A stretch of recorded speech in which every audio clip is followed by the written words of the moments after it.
Never once to miss an opportunity, the Tories have turned the BBC's humiliating climb down over Gary Lineker into an assault on the broadcaster's funding. Lucy Powell is Shadow Secretary for Culture, Media and Sport. Today, in the House of Commons, she tabled an urgent question for Culture Minister Julia Lopez. What does she think it looks like to the outside world that a much-loved sports presenter is taken off air for tweeting something the government doesn't like? It sounds more like Putin's Russia to me. Her government has pursued a deliberate strategy of undermining the BBC to keep it over a barrel to get themselves more favourable coverage. It was on full display overnight, and I'm sure it will be on full display here today. Threaten the licence fee, cut its funding, undermine its credibility, all in pursuit of keeping their foot on the BBC's throat. So will she today finally call off the dogs behind her and stand up for the BBC's independence from government? Ever since Lineker won his battle with the BBC, Tories have been furiously threatening the licence fee. On BBC Politics Live, this was Tory MP for Ipswich, Tom Hunt. The fact that he showed no contrition at all after that, no reflection, I thought was totally wrong. I get the point about how he's not a news presenter, but I think he pretty much is the most highly paid BBC employee there is. He's widely perceived as being a BBC employee. So clearly when he makes comments like that, it will have an impact on the way many people perceive the BBC. And there's a growing number of people in this country who are questioning the licence fee, and I think this whole sorry episode will only increase the number who are seriously questioning whether the licence fee is fit for purpose and whether it needs to be looked at. Meanwhile, on GB News, Jacob Rees-Mogg had this to say. The issue is about the BBC rather than about Gary Lineker's view.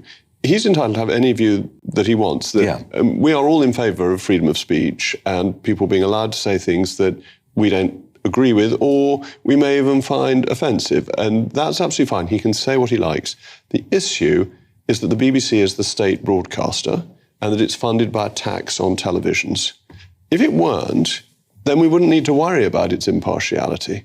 And actually, if we changed the funding mechanism of the BBC, we could have a much freer media, as they do in the United States, where people are allowed to say what they think. And I think that would be much better, rather than this pretense that the BBC is impartial, which it isn't, and then having rows about particular... So you're saying get rid of the licence fee, which we all have to pay if we watch TV, even people over 75 now? I have long thought that the licence fee is a constraint on the BBC, that it stops it earning revenues by subscriptions on the iPlayer or by taking advertising, and it leads to a heavily regulated media based around what the BBC needs and what is needed for a state-funded channel. And so, yes, I'm saying the licence fee has passed its sell-by date. It needs to go. It's worth pointing out that Jacob Rees-Mogg has a show on GB News, a channel that would stand to benefit if the BBC's funding was cut.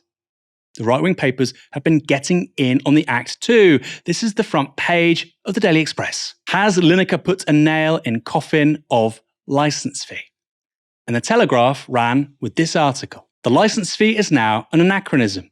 Lineker's victory may prove pyrrhic if it undermines the BBC's funding model. Those attacks on the licence fee continued in the House of Commons today. This is Sammy Wilson from the DUP. The only disaster this weekend has been for the BBC in a despicable way in which it handled the Gary Lineker affair and then caved in to this man and his friends who rallied around him. Would the Minister agree with me that the BBC has shown once again it's impossible, because of the bias inherent within it, to be impartial? And it is now time that the BBC is no longer forced to finance, or people are no longer forced to finance the BBC through the licence fee, especially when every week 1,000 people are taken to court by the BBC, 70% of them women, for refusing to pay this poll tax on propaganda. Poll tax on propaganda. Catchy, but it's kind of nonsensical. Tory MP Scott Benson chimed in with this. The self-inflicted chaos of the last few days and their apparent unwillingness to enforce their own impartiality rules has frankly made a laughingstock of the BBC. It is clear that it is now grossly overpaid sports presenters rather than executives who are truly calling the shots. Many of my constituents have long regarded the BBC licence fee as a regressive, decades-old, out-of-date tax. Isn't it time we had a grown-up conversation about its future? Isn't it time we had a conversation about its future? Michael, maybe I'm missing something, but we've been having this conversation permanently. And now with the rise of competing channels like GB News and Talk TV, it's becoming even more intense, isn't it? You've got Jacob Rees-Mogg saying this is the reason we need to get rid of the licence fee. A bunch of MPs in Parliament saying this is the reason we need to get rid of the licence fee.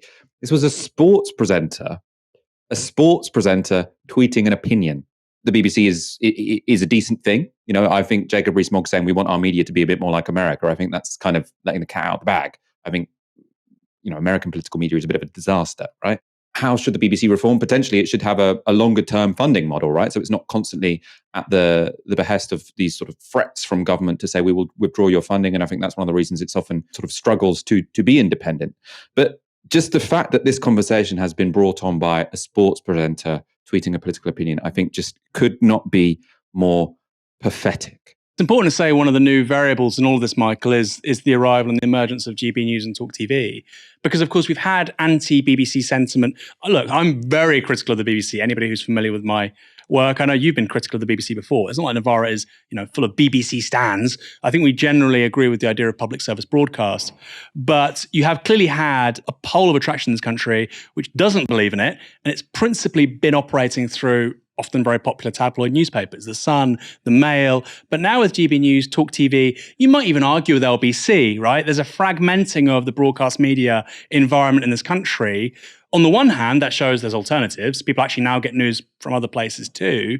But on the other, those very commercial organisations have a vested interest in the collapse of the BBC. It's easy to point at GB News with Jacob Rees-Mogg, but it's kind of the same for LBC, right? I mean, there'll be top executives there who will be licking their lips at the prospect of the BBC no longer having something which is broadly resembling a monopoly on news. Michael, your thoughts? I suppose what separates LBC and GB News in this situation is that I think there's a clear and obvious, I mean, there might be in a more subtle way by LBC, but there's a clear and obvious political alliance, an alliance between a political interest and a business interest. The business interest of the people who own GB News and the political interest of sort of the far right of the Conservative Party who think that public service broadcasting doesn't quite give international capital as much power over our information environment as it would otherwise be able to have. So you've got a right-wing media project, a right-wing, or let's say a sort of a pure business project. And there's an alliance when it comes to right-wing media in the say that there isn't when it comes to more pluralistic or, I mean, LBC clearly isn't left-wing media, but it has some presenters who are very much not on a sort of Rupert Murdoch, Jacob Rees-Mogg type project.